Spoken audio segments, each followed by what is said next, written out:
Bienvenidos a la lección 2 del curso de liderazgo adaptativo que estamos desarrollando. Vamos a entrar a mirar de pronto formas mucho más agudas en lo que respecta al liderazgo y con estas vamos a construir una ruta eh, que nos genere estructura de pensar en liderazgo. El liderazgo no es espontaneidad, existe una estructura para poder acercarnos. Y para poder tener en claro esa estructura de acercarnos al liderazgo, vamos a entrar a mirar esta segunda lección eh, que trata puntualmente de cómo el liderazgo aparece y se propone eh, a, partir de, a partir de 4 desviaciones. Que son en sí los peligros del liderazgo. Y debe establecer ese equilibrio de cómo poder romper el status quo, porque el liderazgo solamente vive en la ruptura de los status quo. Si no se rompe el status quo, no hay liderazgo. Entonces, se observa desde lo que hemos analizado y tenemos en bibliografía a la exclusión, a una manera muy puntual y muy centralizada en dejar a las personas fuera del dominio de entrar al desafío adaptativo. ¿Qué quiero decir? Excluir a las personas de roles, de escenarios, de problemas, de situaciones y preferir de pronto en esa exclusión la respuesta ágil, rápida. ¿Mm? Y esa marginalización es básicamente un desafío común de, de ver cómo estamos haciendo las cosas, porque hay un impacto duradero y este impacto a menudo se debe a la falta de compromiso genuino por parte de la organización en su conjunto, el hacer transparente acciones de marginalización o eh, exclusión acerca del liderazgo que se debe tener. Y eso está normalizado. Y cuando se normaliza, es ahí donde de pronto estamos entrando a los peligros del liderazgo. Eh, tenemos un ejemplo muy claro que lo contamos en la literatura que tiene que ver con la diversidad fallida del acuario. Y lo que narramos es que en términos del análisis que se propone en la literatura, que básicamente la forma de cómo llevaron al fracaso el acuario se debió principalmente a que excluyeron a integrantes del equipo de, de responsabilidades que debían de afrontar, que eran difíciles, que había tensión, pero simplemente los dejaron de lado. Entonces, esta organización no supo afrontar los cambios, ¿no? El alcance limitado del programa y la falta de integración dentro de la institución llevaron al fracaso, a la diversidad que se proponía en el acuario. Y Williams, un empleado dedicado, intentó reformar el programa, pero fue percibido con indiferencia, ¿no? Dijeron, no, nosotros queremos la autoridad que siempre hemos tenido, los procedimientos que siempre hemos tenido, y no nos importa más que cumplir con la forma común de cómo siempre hemos actuado. ¿Y qué pasó? En buenos términos, eh, bajos ingresos, las personas de pronto no tenían la accesibilidad y a las personas de color pues no se les permitió el, el acceso como se había planteado, ¿no? Inicialmente Williams, esperando que se respondiera distinto, se dio cuenta demasiado tarde que el programa era simplemente un intento superficial por ser diverso, ¿no? No había en realidad esa profundidad que se buscaba. No había un cambio genuino para crear no había un esfuerzo genuino para crear un cambio significativo. El dilema del rabino, y este es otro ejemplo que les pido mucha atención porque aquí sí vamos a ser bien puntuales en la manera de cómo lo vamos a explicar, ¿no? Se designó a un joven rabino para liderar una sinagoga bien establecida. Y a pesar del apoyo inicial de su predecesor, el joven rabino pronto descubrió que estaba siendo marginado de parte de quienes estaban liderando el proyecto, ¿no? El ex rabino continuó ejerciendo influencia, incluso asistiendo a eventos sociales y siendo consultado para ceremonias importantes, ¿no?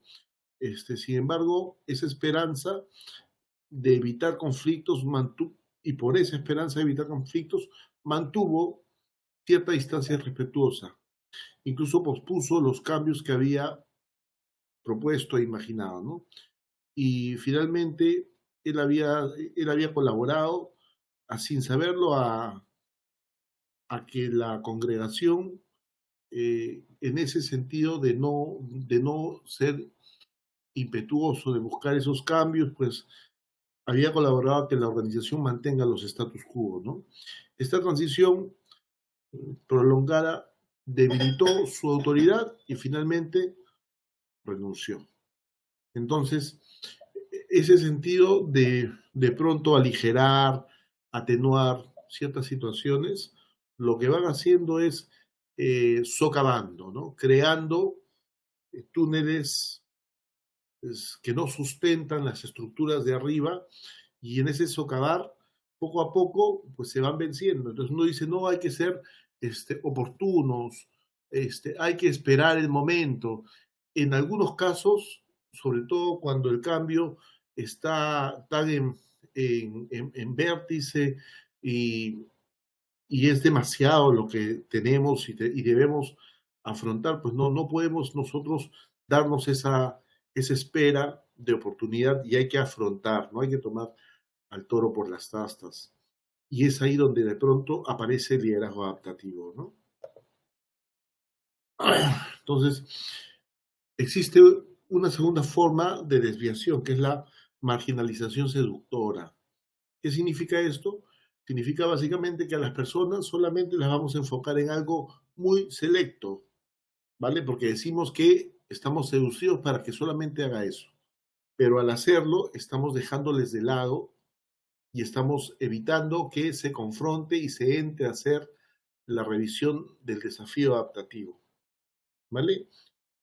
Y esto sucede cuando decimos, eres especial para esto. Y el resto no, que no vea el resto, no tiene nada que hacer con el resto. Pero le estamos retirando parte de su responsabilidad en su rol. Y estamos entrando finalmente a este paradigma de la marginalización seductora. ¿Mm? Y esto funciona en todos los niveles, no solamente en el nivel de técnicos especialistas, en todos los niveles, en cada nivel donde tú excluyas a alguien por un sentido de que te gusta la forma de cómo hace algo, ahí estamos nosotros generando la marginalización, que es uno de los peligros que se tiene cuando uno hace liderazgo adaptativo, ¿no? Hay el ejemplo del presidente Lyndon Johnson, que asumió la responsabilidad de la guerra de Vietnam, ¿no? Y se convirtió involuntariamente en un punto de críticas. Cuando esto sucedió, esta personalización de la guerra, el debate significativo impidió que de pronto hubiesen progresos en cuestiones internas. Johnson finalmente se dio cuenta de que el peligro de asumir la responsabilidad personal y de al desarrollar esta respuesta, haber sido marginado de otras cosas que debió tener en claro, ¿no? Porque él sostenía la expectativa de todo un pueblo y dejó de buscar la reelección. Y cuando deja de buscar la reelección, en verdad se había abocado a específicamente estar especializado en algo y sentirse muy bien de que las personas por ese algo le sedujeran como especialista, ¿no? Pero no había una holística de toda su propuesta profesional como presidente, ¿no? La desviación es, en buena cuenta, la manera de cómo las comunidades y organizaciones se desvían, se desenfocan de su objetivo. Y esto sucede mirando más agendas o sobrecargándose de agendas, ¿no? Pero siempre una razón aparentemente lógica cambia el nivel o la dirección del plan, ¿no? Acuérdense ustedes del principio de Peters y el principio de Dilbert, ¿no? En Peters tú puedes ser ascendido hasta tu nivel de incompetencia. Y en Dilbert es un Peters que finalmente lo ponen en un puesto porque él no va a desviar, pero es una forma de desviación poniéndolo ahí porque lo excluyen de muchas cosas importantes, pero por su nivel de incompetencia simplemente lo desvían a que no desvíe la estrategia. Lo desvía a que no desvíe la estrategia. Entonces, el ataque y es una forma más directa de los peligros del liderazgo. Y atacar personalmente es el método de neutralizar mensajes, comunicaciones, roles, prioridades, poder, ¿vale? Y los ataques desvían las conversaciones hacia básicamente tu carácter, ¿no? Son ad hominem, ¿no? Se van directamente contra la persona y la van desgastando, ¿no? Entonces, ¿dónde vive en realidad el ataque?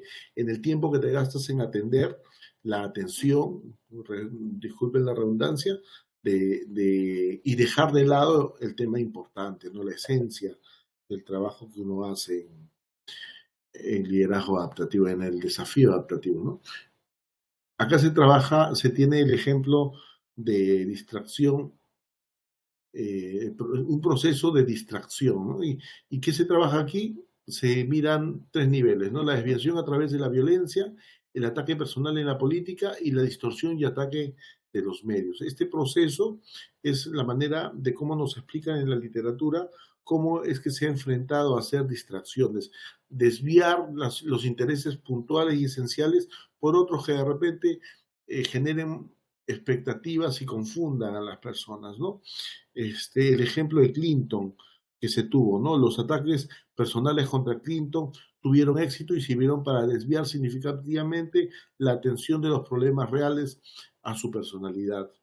El ataque personal en política, el ejemplo Clinton que hemos conversado y que finalmente benefició ideológicamente porque los contrarios pudieron resaltar mejor tu propuesta mientras él estaba empecinado en cubrirse de ataques personales, ¿no? Y es parte del liderazgo adaptativo. O sea, cuando tú veas ataque personal, ahí hay una desviación de la atención, ¿no? Y la solución y la resiliencia, que es una de las formas más fuertes de pronto de enfrentar las respuestas del liderazgo adaptativo y que este enfoque objetivo básicamente hace que no tengas la predisposición para desviar las tácticas de desviación. No sé si suena un tanto enredado, pero en pocas palabras, que cuando te enfocas tú en, o sea, si te enfocaras en tu nivel objetivo de lo que estás buscando, evitarías tú que se genere, desviar los desvíos, ¿no? Y eso lo que haría es que estés más acotado a tu propósito o objetivo de desarrollo, ¿no? Cuando uno mira desafíos adaptativos. Superar los obstáculos, esta resiliencia y determinación van a permitir mantener la dirección y esa integridad que se busca, ¿no? La integridad en cada paso que de pronto se va generando con liderazgo adaptativo. Entonces, aquí nos hablan puntualmente de un mensaje en términos de contenido, de manera clara y convincente, tiene que ser entregado o referido o pronunciado, ¿vale? Debe ser relevante y principalmente debe ser en un lenguaje persuasivo, o sea, buscar que mucho el sentido de responsabilidad de quienes están escuchándonos, cómo vamos a nosotros proponer este lenguaje y este mensaje que vamos a generar. Y dentro de él, el sentido del liderazgo adaptativo es una defensa de ideas, ¿no? Ante tanta, de pronto, resistencia que se va a tener, ¿no? Enfocándonos en hechos, construyendo credibilidad y manteniendo la calma, ¿vale? Hay un sentido de calma que te pide el momento de crisis. Entonces ahí, de pronto, en esa calma que estamos buscando, hay que mirar el propósito de los ataques, ¿no? Hay que reconocer en realidad qué están atacando, qué es lo que están buscando, ¿no? Desviar la atención, deslegitimizar o deslegitimar y silenciar o acallar. En realidad están entrando en los peligros del liderazgo, están usándolo, porque los status quo, acuérdense que no solamente mantienen confort, sueldos, muchas veces contienen corrupción. ¿Por qué? Porque son hábitos que ya están desarrollados de años en años y en años, y hay corrupción de por medio. ¿Y qué estamos haciendo cuando hacemos el desafío adaptativo? Estamos rompiendo todas estas barreras, ¿no? Y es lo que hay. Entonces, ese mantener firme, siempre enfocándonos en nuestra resiliencia, nuestra capacidad de responder, confrontarnos con nosotros y saber para qué estamos haciendo lo que estamos planteando, la integridad, importantísima, de mirar nuestra propuesta y el enfoque, ¿no? El concentrarnos en mensajes clave para transmitir y no dejarnos desviar por intentos de distracción que pueden salir. Y el ataque es como es. ¿Vale? En el ataque vamos a encontrar básicamente o que nos neutralicen o que de pronto tengamos menos capacidades, ¿no? Nos van a debilitar en el ataque. Entonces, qué es lo que nosotros debemos de considerar? Que esos ataques muchas veces vienen de tergiversación y esta dinámica eh, muchas veces no es negociable, ¿no? Negociar eh, con, con este tipo de procesos es mirarnos la responsabilidad y la dependencia en términos de nuestro rol, ¿no? A veces es mejor ser más productivo que entablar una lucha personal contra, sabemos que lo que buscan es gastarnos, pero hay que considerarlo, ¿no? Hay que tenerlo muy en cuenta, muy en clave, ¿no? Entonces, ya a más detalle, todo lo que compete a estos ataques, a estas formas de seducción que estamos marcando de pausa, a estas respuestas a tergiversaciones, confluyen en compromisos. ¿Cómo vamos a superar eso? Con compromisos por el cambio, ¿no? ¿Cómo vamos a plantear nuestro compromiso con el cambio para poder establecer una suerte de dirección? Porque detrás del liderazgo adaptativo hay razones trascendentes, que es lo que nosotros buscamos.